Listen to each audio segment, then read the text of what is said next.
Good morning students. आज हम मतुप प्रत्यय के बारे में मतुप, त्व और टाप, ये तीन प्रत्यय आपके सिलेबस में हैं, इनके बारे में चर्चा करेंगे। सबसे पहले मतुप प्रत्यय। मतुप प्रत्यय वाला के अर्थ में प्रयोग किया जाता है। ये धातु के साथ नहीं, शब्द के साथ प्रयोग किया जाता है। जैसे बुद्धि प्लस मतुप, मतुप का मत शेष बच जाता है, जिसे बुद्धि प्लस मतुप तो मूल शब्द बनेगा बुद्धि मत। उसके पुल्लिंग में रूप चलेंगे बुद्धिमान, बुद्धिमन्तौ, बुद्धिमन्तः। स्त्रीलिंग में बुद्धि मत मूल शब्द है, उसको स्त्रीलिंग बनाने के लिए हम प्लस गीप शब्द लगाएंगे, गीप प्रत्यय लगाएंगे तो मूल शब्द बन जाएगा फिर बुद्धिमती। बुद्धिमत शब्द है, बुद्धि प्लस मतुप से बना बुद्धिमत, फिर उसके अंगीप प्रत्यय लगाएंगे स्त्रीलिंग बनाने के लिए बुद्धिमत प्लस अंगीप, और अंगीप का दीर्घ ई शेष रह जाता है तो बन जाएगा बुद्धिमती। उसके रूप नदी के समान चलेंगे बुद्धिमती, बुद्धिमत्यौ, बुद्धिमत्यः। सभी विभक्तियों में तीनों लिंगों में इसके रूप चलते हैं। मैं इसके एक एक प्रयोग बता रहा हूँ। जैसे पहले पुल्लिंग में सह बुद्धिमान अस्ति, तौ बुद्धिमन्तौ स्तः, ते बुद्धिमन्तः सन्ति। ये पुल्लिंग के प्रथमा विभक्ति तीनों का जैसे प्रयोग हुआ। अब आपके पेपर में कैसे आएगा, सह डैश अस्ति, ब्रैकेट में दिया गया होगा बुद्धि प्लस मतुप। आप कहेंगे बुद्धिमान ही क्यों आया, चूँकि जो सह है उसमें प्रथमा विभक्ति एक वचन पुल्लिंग है, तो उसका जो विशेषण होगा उसमें भी प्रथमा विभक्ति एक वचन पुल्लिंग का प्रयोग किया जाएगा। इसलिए ये बन गया बुद्धि सह बुद्धिमान अस्ति, तौ बुद्धिमन्तौ स्तः, ते बुद्धिमन्तः सन्ति। इसी प्रकार से फिर स्त्रीलिंग का हम प्रयोग देखते हैं। स्त्रीलिंग में जैसे मैंने बताया बुद्धिमती, बुद्धिमत्यौ, बुद्धिमत्यः बन जाएगा। बालिका बुद्धिमती अस्ति, बालिके बुद्धिमत्यौ स्तः, बालिकाः बुद्धिमत्यः सन्ति। ये प्रथमा विभक्ति के पुल्लिंग स्त्रीलिंग का प्रयोग है। अब गुण शब्द के साथ मतुप प्रत्यय लगाएंगे।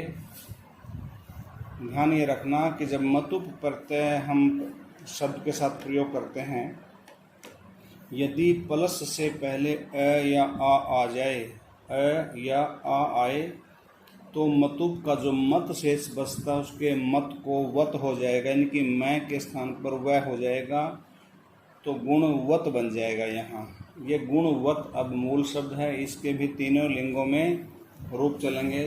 जैसे वाला, वाला अर्थ बन जाएगा, जैसे बन गया गुण से बनेगा गुणवान, गुणवन्तौ, गुणवन्तः। धन प्लस मतुप से धनवत, धनवान, धनवन्तौ, धनवन्तः। इस प्रकार से इसके रूप बन जाएंगे। तो गुण प्लस मतुप से बन गया गुणवत, पुल्लिंग में रूप बनेंगे गुणवान, गुणवन्तौ, गुणवन्तः। स्त्रीलिंग में बनेंगे गुणवती, गुणवत्यौ, गुणवत्यः। रूप वैसे चलेंगे भवान, भवन्तौ, भवन्तः। और स्त्रीलिंग में भवती, भवत्यौ, भवत्या, या नदी, नद्यौ, नद्यः। इस प्रकार इनके रूप चलेंगे। अब इसके एक एक का मैं वाक्य प्रयोग बताऊंगा। जैसे गुणवान का बालक है, गुणवान अस्ति। गुणवन्तौ का बालकौ, गुणवन्तौ स्तः। गुणवन्ता का प्रयोग बालकः गुणवन्तः सन्ति, बालक गुणवान हैं। अब आप कहें गुणवंत ही क्यों आया, चूँकि बालकः में प्रथमा विभक्ति बहुवचन पुल्लिंग है, इसलिए गुणवन्तौ, गुणवन्तः में प्रथमा विभक्ति बहुवचन पुल्लिंग का प्रयोग किया गया, उसका ये विशेषण है। ये प्रथमा विभक्ति हो गई। अब द्वितीय विभक्ति जैसे अहम गुणवंतम बालकम पश्यामि, अहम डैश बालकम पश्यामि, मैं खलिस्थान बालक को देख रहा हूँ। अहम पश्यामि, मैं देख रहा हूँ, डैश बालकम, खलिस्थान बालक को। कैसे बालक को, अब बालक में यहाँ पर द्वितीय विभक्ति एक वचन पुल्लिंग है, इसलिए उसका जो विशेषण है उसमें भी द्वितीय विभक्ति एक वचन पुल्लिंग का प्रयोग यहाँ किया गया है, तो वो बन जाता है गुणवान, गुणवंतौ, गुणवंता है गुणवंतम, तो इसलिए बन गया अहम गुणवंतम बालकम पश्यामि। द्विवचन में अहम गुणवंतौ बालकौ पश्यामि, मैं दो गुणवान बालकों को देख रहा हूँ। अहम गुणवतः बालकान पश्यामि, मैं गुण वाले बालकों को देख रहा हूँ। इस प्रकार से ये द्वितीय विभक्ति का पुल्लिंग का प्रयोग हुआ है इनका। और फिर स्त्रीलिंग में अहम गुणवतीम बालिकाम पश्यामि, अहम डैश बालिकाम पश्यामि, मैं खालिस्तान बालिका को देख रहा हूँ। अब यहाँ बालिकाम में द्वितीय विभक्ति एक वचन स्त्रीलिंग है, उसका जो विशेषण होगा उसमें भी द्वितीय विभक्ति एक वचन स्त्रीलिंग का ही प्रयोग किया जाएगा। इसलिए गुणवती, गुणवत्यौ, गुणवती, गुणवत्यौ, गुणवत्य है गुणवतीम, जैसे नदी, नद्यौ, नद्य है नदीम, ऐसे ही गुणवतीम बन जाएगा। तो अहम गुणवतीम बालिकाम पश्यामि। आगे है द्विवचन में अहम गुणवत्यौ बालिके पश्यामि, मैं दो गुणवान बालिकाओं को देख रहा हूँ।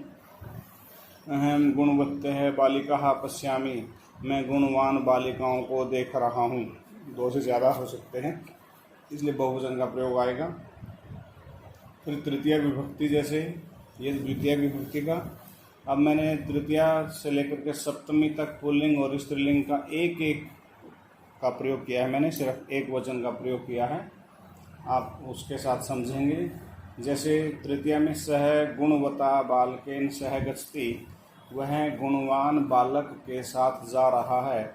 यहाँ सह के योग में बालकेन में तृतीय विभक्ति का प्रयोग किया गया है, इसलिए उसका जो विशेषण है गुणवता, उसमें भी तृतीय विभक्ति एक वचन का प्रयोग यहाँ पर किया गया है। सह गुणवत्या बालिकया सह गच्छति, वह गुणवान बालिका के साथ जाता है। यहाँ सह शब्द के साथ तृतीय विभक्ति में बालिकया का प्रयोग किया गया है, सह के योग में तृतीय विभक्ति का प्रयोग किया गया है। हर बार तृतीय विभक्ति का ही प्रयोग होता है सह के योग में, इसलिए यहाँ बालिका में तृतीय विभक्ति है, तो उसका जो विशेषण है उसमें भी तृतीय विभक्ति का ही प्रयोग होगा, तो बन जाएगा गुणवत्या। जैसे नदी से नद्या बनता है, ऐसे गुणवती से गुणवत्या यहाँ बन जाएगा। तो सह गुणवत्या बालिकया सह गच्छति। चतुर्थी में बनेगा गुणवते बालकाय नमः, गुणवान बालक को नमस्कार। बालकाय में चतुर्थी एक वचन पुल्लिंग है, तो उसके विशेषण में भी चतुर्थी एक वचन पुल्लिंग है। आगे के आप प्रयोग जो है नेक्स्ट वीडियो में देखेंगे। धन्यवाद।